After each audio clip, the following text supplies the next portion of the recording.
En 2016, j'ai eu l'occasion d'aller au JMJ de Cracovie et j'ai un peu mieux compris notre cher Jean-Paul II. J'avais lu dans un livre, Interview Entrée dans l'espérance, avec un journaliste qui lui pose la question: mais d'où vient votre devise pontificale Totus Tuus? D'où ça vient? Et il explique: quand j'étais enfant, comme sa maman est décédée quand il était assez jeune, avec papa, on allait tous les jours en allant à l'école saluer la Vierge Marie. Et j'ai vu ça à Wadowice, pendant les JMJ de Cracovie. On voit la maison natale de Jean-Paul II, sa maison où il a vécu. Et puis, elle se trouve en face de l'église, enfin dans la rue à côté. Et là, il y a Notre-Dame du Perpétuel Secours. À l'entrée de l'église, on imagine ce brave Carole venir avec son papa par la main et se mettre à genoux devant cette magnifique icône et puis confier la journée au Seigneur, à Marie et à Jésus par Marie, et puis partir à l'école. Et puis, Jean-Paul II explique aux journalistes: le problème, c'est que cette foi mariale de mon enfance, lorsque je suis devenu adulte, lorsque je suis devenu étudiant, et que pendant la période où il faisait d'ailleurs du théâtre et où il se posait la question de la vocation, mais il n'était pas encore sûr, j'ai eu une crise. Je me suis dit: mais est-ce que cette dévotion mariale ne me détourne pas un peu de l'essentiel? Est-ce que trop prier Marie, comme je l'ai appris par papa et dans ma foi de polonais bien fervent, est-ce que c'est pas en train de m'éloigner en fait de Jésus? Et donc il est très troublé, et pendant un certain temps il arrête de dire le chapelet, il arrête de prier Marie. Et quelqu'un lui offre un livre. Vous connaissez sans doute le traité de la vraie dévotion de Saint Louis-Marie Grignion de Montfort. Et c'est à la lecture de ce saint français vendéen qu'il va comprendre le vrai rôle de la Vierge Marie. Saint Louis-Marie Grignion de Montfort commence son œuvre en parlant des fausses dévotions et dit qu'effectivement on peut être tellement centré sur Marie qu'on peut ne même pas connaître Jésus, mais c'est tellement rare. Mais il parle aussi du piège que, sous prétexte de fausse dévotion, certains s'éloignent de Marie en disant qu'ils vont à l'essentiel. Et il prévient déjà, c'est incroyable, il avait déjà tout senti.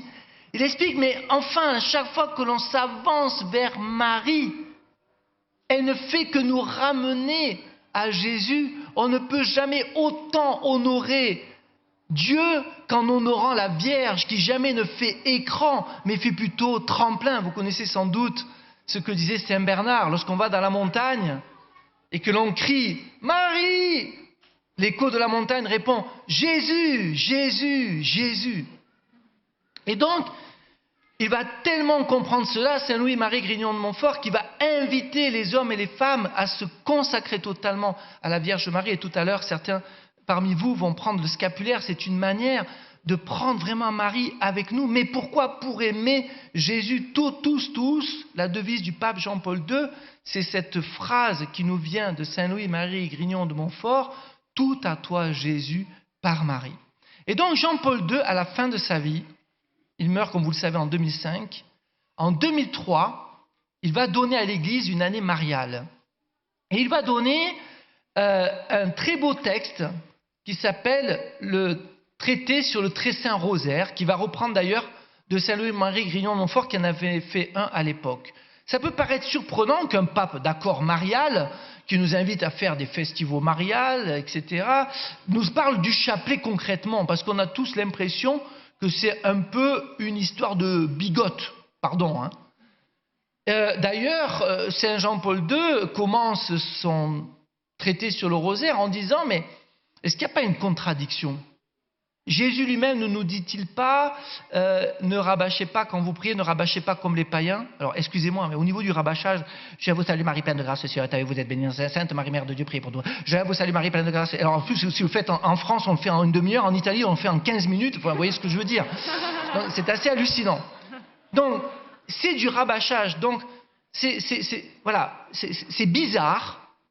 C'est bizarre qu'en 2003, où on est quand même une époque moderne, du renouveau charismatique, de plein de choses, le pape nous propose de dire le chapelet.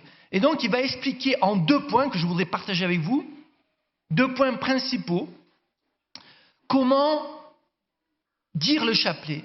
D'abord, par l'axe de la prière du cœur, c'est vraiment une trouvaille géniale, et par l'axe de la Lectio Divina. Alors il va commencer par dire, non, ce n'est pas du rabâchage. Pourquoi? Parce que, est-ce que vous connaissez la psychologie de l'amour? Mesdames, le jour où vous êtes tombée amoureuse de votre mari, et qu'il vous a dit « je t'aime », vous étiez tellement touché.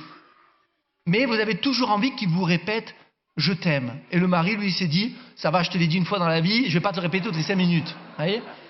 Alors, Jean-Paul II explique que Jésus, dans sa psychologie, insiste auprès de Pierre « est-ce que tu m'aimes ?»« Oui, Seigneur, je t'aime. Mais tu m'aimes vraiment ?»« Ok, je te l'ai déjà dit. Mais tu m'aimes ?» Pierre fut peiné de ce que pour la 3e fois il lui demande, c'est ça la psychologie de l'amour.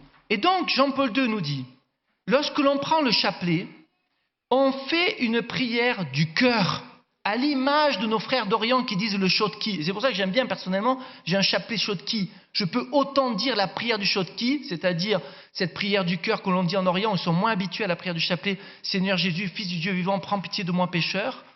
Ou Jésus je t'aime, ou Jésus doué de cœur, rends mon cœur semblable au tien, chacun sa formule, que la prière du chapelet. Et du coup, il faut comprendre que lorsque j'utilise le chapelet en mode mécanique, en fait, c'est une répétition qui fait prier mon cœur.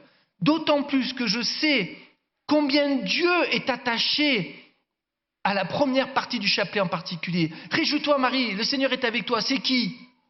Eh bien, c'est l'ange de la part de Dieu à Marie. Tu es bénie entre toutes les femmes et Jésus, le fruit de ton sein, est béni. C'est qui? C'est l'Esprit Saint dans le cœur d'Élisabeth au moment de la visitation. Donc on reprend les mots mêmes de Dieu pour s'adresser à Marie et revivre le mystère du salut.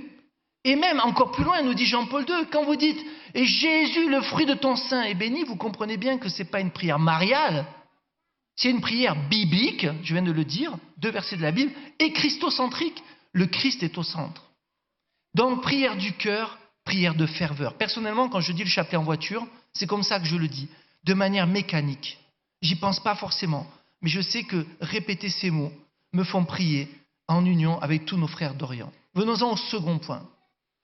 Le pape Jean-Paul II a eu cette idée incroyable qui commence à se répandre. Je ne sais pas, je n'ai pas assisté à un chapelet animé par le festival, donc je ne sais pas si ça s'est répandu ici. Peut-être que ce sera l'occasion de démarrer si ça ne se fait pas, ou de rendre grâce si ça se fait déjà depuis longtemps. Jean-Paul II dit, écoutez, c'est très bien de dire le chapelet avec le cœur, mais c'est encore mieux de passer à une nouvelle étape. Vous ne pouvez pas réciter le chapelet sérieusement si vous ne faites pas Lectio Divina. Là, je ne comprends pas le rapport. Jean-Paul II explique, depuis nos frères dominicains, le Moyen-Âge, on nous a confié des mystères, mystères joyeux, mystères douloureux, mystères glorieux, afin de suivre Jésus dans son enfance, dans le mystère de sa douleur, de sa passion et dans sa gloire. Et donc, c'est très bien de vivre le chapelet comme ça, mais il manque une partie de la vie de Jésus. Jean-Paul II dit, en 2003, c'est pas vieux, hein, moi je vais inventer la partie la plus importante, le moment où Jésus fait des miracles pendant 3 ans. C'est pas rien quand même, depuis son baptême jusqu'à l'Eucharistie, il va rajouter, comme vous le savez, le mystère du baptême, le mystère de Cana, le mystère de son ministère public, le mystère de la transfiguration, le mystère de l'Eucharistie, parce qu'il faut tenir la main à Jésus aussi pendant ces 3 années, sinon on ne connaît même pas les évangiles. C'est génial. Et là, il va dire, pour que ça soit vraiment une Lectio Divina, c'est déjà bien d'introduire votre chapelet en disant « premier mystère joyeux, l'Annonciation ». Mais c'est encore mieux si à chaque « Je vous salue », vous tenez Marie par la main pour marcher dans la vie de Jésus. Et il va inventer ce qu'on appelle les clausules. Et les clausules viennent de qui? De Saint Louis-Marie Grignon de Montfort. Je vous donne un exemple pour ceux qui ne connaissent pas. Je dis le chapelet de la Nativité. Réjouis-toi Marie, comblée de grâce, le Seigneur est avec toi, tu es bénie en toutes les femmes, et Jésus ton enfant, et là je rajoute, qui est réchauffé par l'âne et le bœuf est béni. Et Jésus ton enfant, qui tète le sein de Marie, est béni. Et Jésus ton enfant, dont il faut changer les couches, est béni, c'est la réalité. Vous voyez, mais c'est génial, on est dans, et là tout le monde peut le faire. C'est méditer le chapelet dans la réalité de la vie de Jésus. C'est tellement extraordinaire. Et donc, ça vient, cette trouvaille nous a été donnée par le pape, et ça vient de Saint-Louis-Marie Grignon de Montfort. Cocorico, n'est-ce pas, hein? C'est extraordinaire, cette joie. Un saint qui a marqué l'Église. Et aujourd'hui, par exemple, le chapelet est dit ainsi à la grotte de Lourdes, avec les clausules. Je sais que tout le monde n'est pas forcément à l'aise, et moi je dis les deux. Je ne le dis pas forcément avec les clausules, mais je le dis toujours avec les clausules lorsque je médite avec des jeunes, lorsque je le dis en communauté.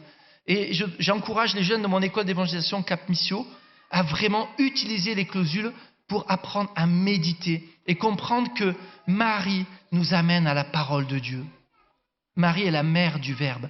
Alors oui, frères et sœurs, quand on a compris cela, on comprend comment, quand Jésus nous dit « il faut aimer Dieu de tout son cœur, de tout son esprit, de toute son âme et le prochain comme soi-même », quand on tient la main de Marie, elle nous donne tous les moyens pour mieux aimer Dieu et notre prochain. Elle a une place tellement extraordinaire, elle qui est l'épouse du Saint-Esprit.